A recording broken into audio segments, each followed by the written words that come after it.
So we're going to create an assignment. Let's go to classwork, and in classwork this is where you can create assignments. Now the first thing before we create an assignment, we are going to sort out our assignment window by adding topics. So you can add topics and that allows you to add assignments to that topic. So I'm going to put in week 1 as my topic. So all my assignments for week 1 will go in there.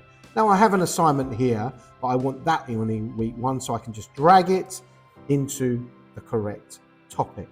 You can drag and drop as many assignments from different topics to the next if you want to. A good piece of best practice is to create your assignments without adding them to a topic and then drag them into the topic that you want afterwards. Then you don't have to decide at that point because all new topics appear at the top of this page here.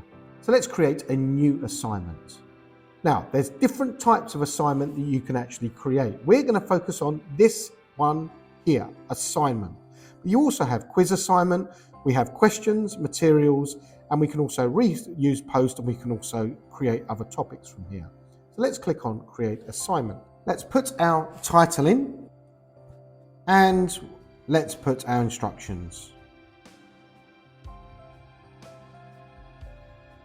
So there is my assignment. Now on the right, we've got our options for who this assignment is going to go to. So we can send it to all students or we can send it to specific students. We can also choose the classes. So if we have got multiple classes where we're delivering the same lesson, we can send this to multiple classes. So here we're going to say, right, okay, you're going to have 100 points for this. We're going to mark this out of 100 points. The due date, well, we're going to do the due date for 3rd of March. At this point, we can put it in our topic if we want to, or we can drag it later. So let's put this in week 1. And we've also got the option to add a rubric. We're not going to cover rubrics in this video, but if you want to find out about rubrics, you can watch a video on rubrics. And finally, we've got check plagiarism, originality reports. If you click on this link, you can learn more about that. Then let's assign this. We could schedule it and save the draft, but we're going to assign. And there you can see the solar system is in there.